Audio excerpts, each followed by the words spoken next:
Netanyahu और Trump की भी अच्छी खासी बहस हुई है इस चीज़ के ऊपर। ट्रम्प ने नेतन्याहू को बताया कि भाई हम हैं तो तुम इस टाइम यहाँ पर हो, अगर हम तुमसे हाथ हटा लें तो तुम कुछ भी ना कर पाओ। अस्सलाम वालेकुम, welcome to revenue room.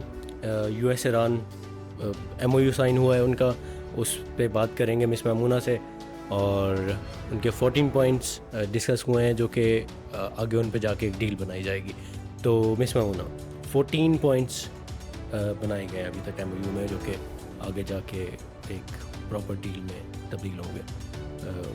What do you say about that? इसका मैं आपको सिंपल से एक चीज़ बताती हूँ कि टोटल जैसे आपने बताया कि 14 पॉइंट्स हैं, उन 14 पॉइंट्स में से 8 पॉइंट्स वो हैं जो कि ईरान ने अपने मनवाए हैं, 5 पॉइंट्स वो हैं जो कि म्यूचुअल ईरान और अमेरिका के हैं, और 1 पॉइंट वो है कि जो अमेरिका ने अपना मनवाया है।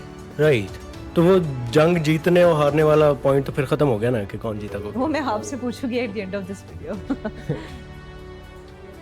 Okay, let's discuss this 14 points. In points को आसान अल्फाज में अगर हम थोड़ा सा समराइज करें तो हम इनको Right. डिवाइड करते हैं 3 हिस्सों में, ठीक है। खैर थोड़ा सा डिटेल में और भी हम डिस्कशन करेंगे, लेकिन बजाय इसके कि हम एक एक पॉइंट को डिस्कस करें, हम ये देखते हैं कि सीज़ फायर के ऊपर हम बात करेंगे जो कि मेजर पॉइंट्स थे। उसके बाद जो आपको दे रहा है अमेरिका, जो ईरान को दे रहा है, जितना भी ईरान का नुकसान हुआ उसके ऊपर जो पेनल्टी आप कर लो, ठीक है, वो जो अमेरिका दे रहा है उसके ऊपर हम बात करेंगे। उसके अलावा इसका क्या इम्पैक्ट पड़ा है, इकोनॉमी के ऊपर क्या पड़ा है, ऑयल के ऊपर क्या पड़ा है, रियल एस्टेट के ऊपर क्या पड़ा है, ओवरऑल पूरी दुनिया के जितने भी बिजनेस थे उसके ऊपर क्या पड़ा है, तो हम इस तरीके से बात करेंगे। चलें, ठीक है। अभी सबसे इम्पोर्टेंट जो पॉइंट है सीज़ फायर, जंग को रोकने के लिए, उस पे क्या इनका इत्तेफाक हुआ?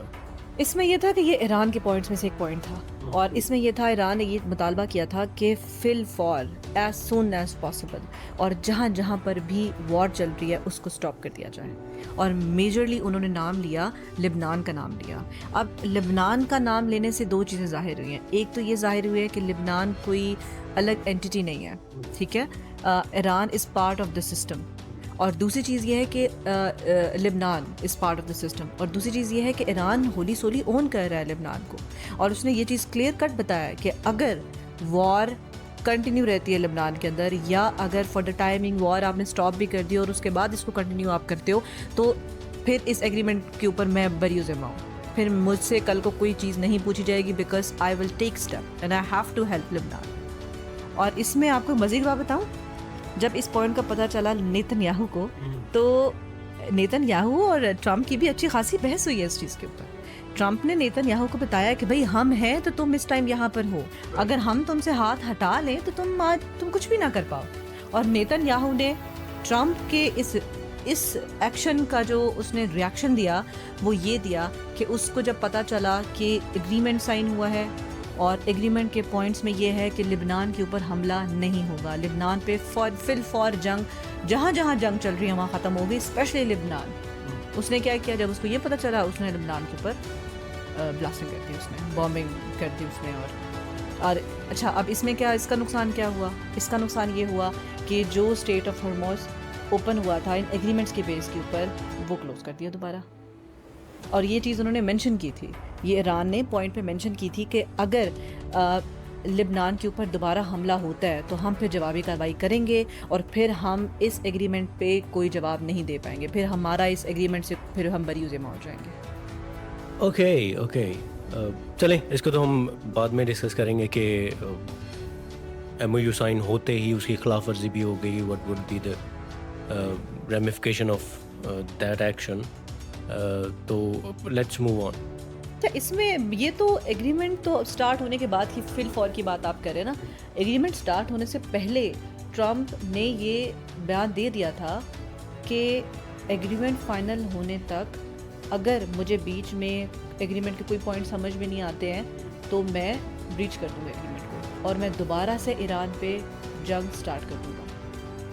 ये तो धमकी ट्रम्प की जैसे आदत है, ये उसने शुरू से दे रखी थी। ये नहीं ले सकते, लेकिन जो साइड का एक्शन है उसको तो हाँ बिल्कुल वो बिल्कुल खिलाफत कर रहे हैं और ओपनली कर रहे हैं। राइट, चले ठीक है। अभी उनके जो एमओयू के जो पॉइंट्स इकोनॉमी रिलेटेड है उनको डिस्कस कर लेते हैं। जैसे कि हमने लास्ट टाइम भी ये चीज़ डिस्कस की थी कि किसी भी कंट्री की जो बैकबोन होती है वो उसका इंफ्रास्ट्रक्चर होता है। तो जंग चाहे कोई भी जीते, एक कंट्री जीते या दूसरी कंट्री जीते, नुकसान दोनों तरफ होता है, लेकिन पे डेफिनेटली उसको करना पड़ता है जिसकी शरारत होती है, जो इनिशिएटिव लेता है। सो ईरान और अमेरिका का जो सिनेरियो था उसमें अमेरिका ही हर तरह इस तरह की शरारतें अमेरिका ही देता है। सो ईरान का तो कोई इस चीज़ में इनिशिएटिव लेने में तो कोई रोल नहीं था ईरान का। सो इस चीज़ पे फाइनल हुई है कि मैं अपने एलाइज के साथ मिलकर जितना भी नुकसान हुआ है वो मैं भरूंगा, ठीक है। और उस चीज़ के लिए उन्होंने जो अमाउंट फाइनल की है दैट इज़ $300 बिलियन, जो कि अमेरिका पे करेगा ईरान को। इसके साथ साथ और भी बहुत सी चीज़ें हैं, जैसे आपको पता है कि अमेरिका ने ईरान के ऊपर रिस्ट्रिक्शंस लगाई हुई हैं, उनके पैसों के ऊपर रिस्ट्रिक्शंस लगाई हुई हैं, पैसे फ्रीज़ किए हैं उनके, ठीक है। उस चीज़ पे भी वो आमादा हुआ है कि हम आपके फ्रीज़ किए हुए पैसे भी अनफ्रीज़ करेंगे, उससे रिस्ट्रिक्शंस भी हटाएंगे, आप जहाँ चाहेंगे अपने उस पैसे को यूज़ कर पाएंगे। ये भी इस चीज़ के अंदर फाइनल हुआ है। $300 बिलियन तो वो देंगे ही देंगे ना, वो जो नुकसान हो वो तो उस नुकसान को कवर करने के लिए देंगे।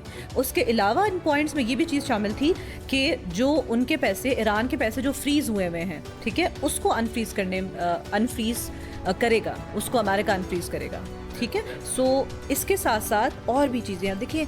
अब यहाँ पर आपको पता चलेगा कि क्यों लोग इस तरह करते हैं। अब अमेरिका का तुक्की नहीं बनती अमेरिका की ईरान के ऊपर इस तरीके से जंग करने की हो रही है वो सारा कुछ।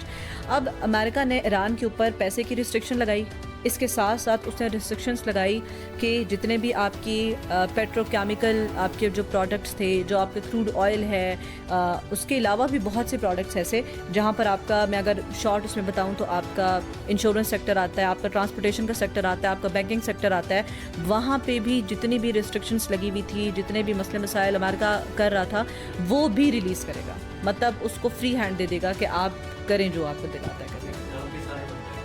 ईरान के बज़ाहिर सारे मसले हल हो गए, लेकिन ये चीज़ सुनने में तो बहुत अच्छी लग रही है। इसमें ना 2 पॉइंट्स हैं। एक पॉइंट ये है कि आपको एक क्वेश्चन मार्क आता है कि अमेरिका ये सब कुछ क्यों मान रहा है, मतलब आने वाली चीज़ समझ में आने वाली। 20 साल से रिस्ट्रिक्शंस लगी हुई हैं जिन चीज़ों पे, अमेरिका वो पॉइंट्स मान रहा है, ग्लोबल सुपर पावर ये वाले पॉइंट्स मान रहा है, वो भी ईरान के। दूसरी चीज़ आपको ये आती है कि व्हाट डू यू थिंक कि ये एग्रीमेंट प्रोसीड होगा फर्दर, अमली जामा इसको पहनाया जाएगा, क्योंकि ये एक बहुत बड़ा क्वेश्चन मार्क है। जो पॉइंट्स हैं, अब इन पॉइंट्स में आगे अगर हम चलें तो ऐसा पॉइंट है कि अमेरिका का जो पॉइंट माना गया वो एक पॉइंट ये था कि जो ईरान है वो न्यूक्लियर पावर अपना न्यूक्लियर सिस्टम जो है वो स्टॉप कर देगा, ठीक है। हाउ इज़ इट पॉसिबल कि एक कंट्री, बज़ाहिर तो डिजिटल सिग्नेचर्स तो हो गए सारा कुछ, ठीक है, लेकिन हाउ इज़ इट पॉसिबल कि जब पता है कि पूरी दुनिया में जंग तो होती है, जंगें तो होनी है, ठीक है, अब उसमें क्या है कि आपने अपने आप को प्रोटेक्ट करने के लिए सबसे जो डराने वाली चीज़ है वो आपका एटमी हथियार है।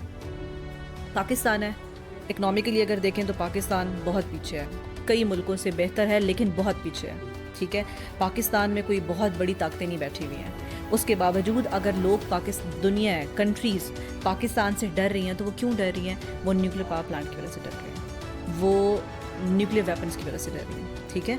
ईरान ने बज़ाहिर इस चीज़ के ऊपर इत्तेफाक कर लिया है कि हाँ ठीक है, जहाँ पर हमारा न्यूक्लियर सिस्टम पहुँचा हुआ है हम वहीं पर इसको स्टॉप करेंगे, बट इसके अगेंस्ट जब तक के प्रॉपर साइन एग्रीमेंट नहीं होते, 60 डेज़ के अंदर इन्होंने चीज़ों को कंप्लीट करना है। जब तक ये एग्रीमेंट साइन नहीं होते तब तक अमेरिका ना तो कोई मज़ीद पाबंदियाँ लगाएगा, ना ही अपनी फ़ौज बढ़ाएगा, ना ही मज़ीद रिस्ट्रिक्शंस या कोई और बीच में पंगा लेगा।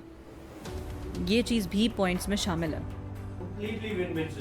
कंप्लीटली विन विन सिचुएशन तो है, लेकिन ये अभी एक इनिशियल स्टेज है, ये मुआहदा 60 डेज़ के अंदर अंदर होना है। आपको क्या लगता है कि एक कंट्री अपने आप को सेव करने के लिए नेगोशिएशन नहीं करेगी?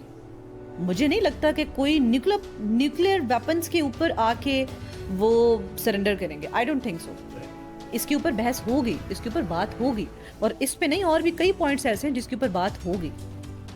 लेकिन ये भी तो देखें ना कि जो कंट्री इतनी ज़्यादा पाबंदियों के बावजूद अपना न्यूक्लियर प्रोग्राम लेके चल रहे थे, अभी तो उनके अपने पैसे भी वापस आ रहे हैं, $300 बिलियन उनको एक्स्ट्रा दिए जा रहे हैं, तो अभी तो वो कहीं भी छुप के अपना ये न्यूक्लियर प्रोग्राम कंटिन्यू कर सकता है, ये भी काम कर सकता है। और अभी जिस तरीके से वो एक पावर उसने अपनी दिखाई है देखिए, अगर हम रियलिस्टिक होकर देखें तो ईरान का एसेट साथ किसी ने भी नहीं दिया।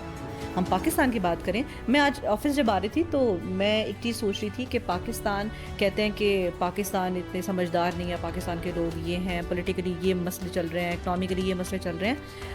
आई वॉज जस्ट थिंकिंग कि डिप्लोमेटिकली पाकिस्तान बहुत होशियार है।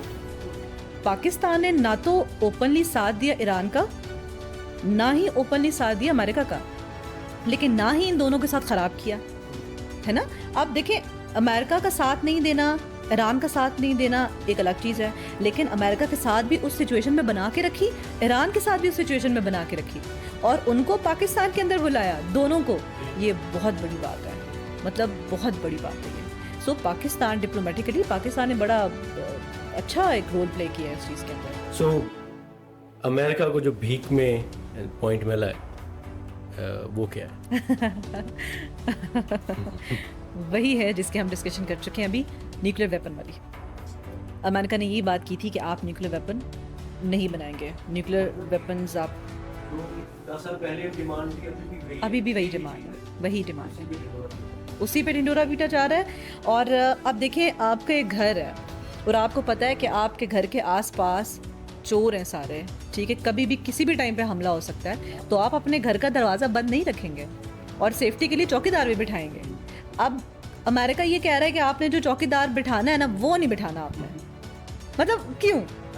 ये कोई सेंस ही नहीं बन रही। बज़ाहिर इस चीज़ को परसू करने के लिए तो आपका एग्रीमेंट इनिशियल स्टेज से तो हो गया, लेकिन फाइनल स्टेज के ऊपर इस चीज़ के ऊपर बैठ के नेगोशिएशन होगी, और अल्लाह करे कि ये एक्सेप्टेंस की तरफ चला जाए और ये सिग्नेचर्स हो जाए इस चीज़ के ऊपर। ईरान भी ये चीज़ कह चुका है कि अगर हमारी एक भी शर्त ना मानी गई तो ये एग्रीमेंट से हम पीछे हो जाएंगे, और अमेरिका भी ये चीज़ कह चुका है कि अगर मुझे ये एग्रीमेंट फाइनल स्टेज तक समझ में ना आया तो मैं भी साइड पे होकर दोबारा से ईरान के ऊपर हमला करूँ। सो हॉर्मुज़ ओपन हो रहा है, अब चाहे टेम्परेरी थोड़ी देर के लिए बंद हो, लेकिन उम्मीद यही है कि इन नेगोशिएशन की जो एंड रिजल्ट यही होगा कि हॉर्मुज़ ओपन होगा।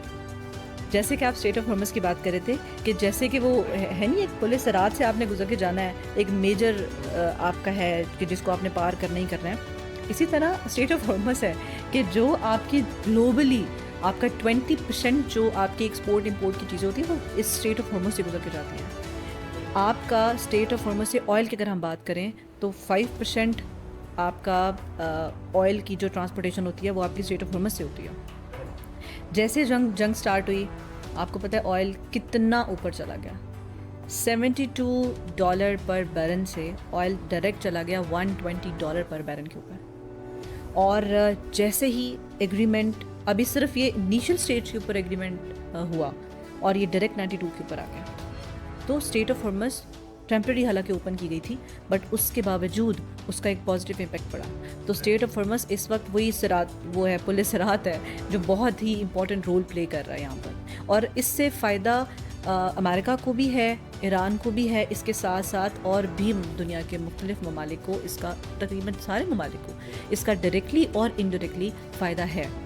बट जैसे कि मैंने आपको पहला पॉइंट बताया था कि पहले पॉइंट पे उन्होंने ये चीज़ बताई थी कि अगर लेबनान पे हमला दोबारा किया गया इजराइल की तरफ से तो हम रद्द अमल शो करेंगे, ठीक है। और उनका रद्द अमल क्या हुआ कि उन्होंने स्टेट ऑफ हॉर्मस बंद कर दिया। और जैसे कि आपने वो ट्वीट भी देखी होगी कि जो ट्रम्प साहब ने, अगर MOU पे साइन नहीं होता और ये एग्रीमेंट प्रोसीड नहीं होता फर्दर, दोनों इत्तेफाक हर पॉइंट्स के ऊपर नहीं करते, तो हम क्या करेंगे कि हम दोबारा से ईरान के ऊपर हमला कर देंगे, और फिर हम स्टेट ऑफ हॉर्मस खुलवाना खुद जानते हैं कि हमने किस तरीके से उसको खुलवाना है। दोबारा वही जंग की तरफ लेके जाएंगे, चीज़ें करेंगे। और जब ये ईरान ने देखा तो आजकल तो वैसे ही ईरान अपनी पावर में है, तो उन्होंने दोबारा स्टेट ऑफ हॉर्मस बंद कर दिया। So right now we are having 2 reasons कि जिसकी वजह से स्टेट ऑफ हॉर्मस बंद हुआ। एक तो लेबनान का इसराइल के ऊपर जो इसराइल का लेबनान के ऊपर जो जंग दोबारा करने का है, और दूसरा जो ट्रम्प साहब छोटी छोटी मस्तियाँ करते रहते हैं ना, उनकी वजह से। सो लेट्स डिस्कस के इस जंग का, इस MOU का हमारी फील्ड पे, हमारे सेक्टर पे क्या असर होने वाला है, या ऑलरेडी जो हो चुका होगा? यार इसका असर आई थिंक हर सेक्टर के ऊपर पड़ा है। अगर हम बिजनेस पॉइंट ऑफ व्यू से बात करें तो जैसे कि मैंने आपको बताया कि ऑयल की प्राइसेस ज़्यादा हुई हैं। अब ऑयल ऐसी चीज़ है, पेट्रोल ऑयल, के जो हर चीज़ को इम्पेक्ट इसका पड़ता है। मैं उस दिन गई फ्लावर शॉप के ऊपर, जैसे मैं उस दिन भी बताया था, और फ्लावर शॉप पे यार बुकेट्स के प्राइसेस ज़्यादा करती हैं। मैंने कहा मैं तो यहाँ से आपके साथ लेती जाती हूँ, एक बुके आप नॉर्मल कितने का ही होता है, तो मैं आप ही से लेके जाती हूँ, मैं कोई पुरानी कस्टमर हूँ, मैं कोई नई नहीं हूँ जो आप मुझे ये वाला रेट कोट कर रहे हैं। कहते नहीं मैडम वो पेट्रोल महंगा हो गया ना, तो इस वजह से हमने फूलों की प्राइस भी महंगी कर दी। मैंने कहा क्यों, आप पौधों को पेट्रोल देते हैं क्या? तो कहने की बात यह है कि फ्लावर तक महंगा हो गया, तो बाकी जो आपकी चीज़ें हैं वो तो फिर डेफिनेटली उसका इफेक्ट होता है। तो उसमें क्या होता है कि अंडर डेवलप हर कंट्री को, इसमें चाहे कोई कितना ही अच्छा डेवलप कंट्री क्यों ना हो, आपको जब इस तरीके से ऑल ऑफ सडन जब इकोनॉमिकली आप डिस्टर्ब होते हैं ना, तो फिर ये चीज़ें आपको फेस करना पड़ती हैं। और पाकिस्तान तो वैसे ही अंडर डेवलप है, तो इस तरह हर सेक्टर में, हर कंट्री में, हर सेक्टर में इस चीज़ का हर बंदे को सफ़र करना पड़ा है। लेकिन अब अच्छी चीज़ क्या हुई है कि जैसे ही ये एग्रीमेंट पॉजिटिव जो रास्ते की तरफ ये चल पड़े हैं, अब इंशाल्लाह अब उसका क्या फ़ायदा हुआ है कि डायरेक्ट प्राइसेस कम हुई हैं, ठीक है, आपका रुपया आपका अच्छा खासा वैल्यूएबल हुआ है, जिसमें पाकिस्तान ने जो रोल प्ले किया है उसमें अगर हम बात करें ओवरऑल की, चलें छोड़ें, हम एक उसको ना दरिया को कूजे में बंद करते हैं, हम अपने पाकिस्तान की बात करते हैं कि पाकिस्तान को इसमें क्या फ़ायदा हुआ है। पाकिस्तान ने जैसे as a mediator role play किया है, आपने इस्लामाबाद टॉक करवाई, आप यहाँ पर बैठे, और इससे क्या फ़ायदा हुआ है? इससे एक तो ये फ़ायदा हुआ है कि आपका रुपये की वैल्यू बढ़ी है, ठीक है। दूसरी चीज़ ये हुई कि जैसे पूरी दुनिया में एक इमेज था कि पाकिस्तान इनसिक्योर कंट्री है, पाकिस्तान में टूरिज़म पहले बहुत था, अब तो वो भी ख़त्म हो गया, सिर्फ हाँ सेफ़ सिक्योरिटी और इस तरीके से इन वजूहात की वजह से उसका क्या इम्पेक्ट गया कि जब अमेरिकन्स पाकिस्तान में, अमेरिकन डेलीगेशन पाकिस्तान में आ सकती है, तो फिर कोई भी आ सकता है, क्योंकि सबसे ज़्यादा I think mummy daddy America ही है जो अपनी जान का बहुत जिनको होता है। तो जब वो पाकिस्तान आ सकते हैं ना, तो फिर कोई भी पाकिस्तान आ सकता है। सो इसकी वजह से पाकिस्तान का एक बहुत पॉजिटिव इमेज गया, पूरी दुनिया में बहुत पॉजिटिव इमेज गया। इससे पाकिस्तान के पासपोर्ट को भी रैंकिंग मिली है, आपके रुपये को भी रैंकिंग मिली है, आपके मुख्तलिफ सेक्टर्स में। इवन कई लोग जो पहले दुबई को सेफ समझते थे, जो वहाँ पर इन्वेस्टमेंट करते थे, अभी दुबई इज़ नॉट सेफ, क्योंकि आप सबके सामने सारी सिचुएशन। अभी लोग क्या कर रहे हैं कि ओवरसीज़ पाकिस्तान स्पेशली पाकिस्तान को वैल्यू दे रहे हैं, पाकिस्तान में इन्वेस्ट कर रहे हैं, ठीक है। बहुत से लोग ऐसे हैं जिन्होंने अपना पैसा बाहर से रैप अप करके पाकिस्तान इन्वेस्टमेंट की है। इससे क्या हुआ? इससे रियल एस्टेट बूस्ट हुई, और सोने पे सुहागा क्या हो गया कि इसी चीज़ का फ़ायदा उठाते हुए हमारा जो बजट आया है 26-27 का, उस बजट में उन्होंने क्या किया, टैक्सेस कम कर दिए। अब टैक्सेस कम करने के लिए उन्होंने उसका क्या हुआ कि ओवरसीज़ पाकिस्तानी को एक और पॉजिटिव जेस्चर चला गया कि हाँ हम मज़ीद इन्वेस्टमेंट कर सकते हैं पाकिस्तान में। तो रियल स्टेट बहुत अच्छी जा रही है, इससे बहुत पॉजिटिव इफेक्ट पड़ा है पाकिस्तान के रियल स्टेट में। राइट। और जिस व्यूअर ने बजट की डिटेल्स देखनी हो, हमारी पिछली वीडियो देख लें। Okay miss Maimuna, thank you for coming, thank you for joining again. हमारे पास और टॉपिक भी होंगे, इंशाल्लाह हम दोबारा से बैठेंगे, दोबारा से इसी तरह चीज़ों को डिस्कस करते रहेंगे।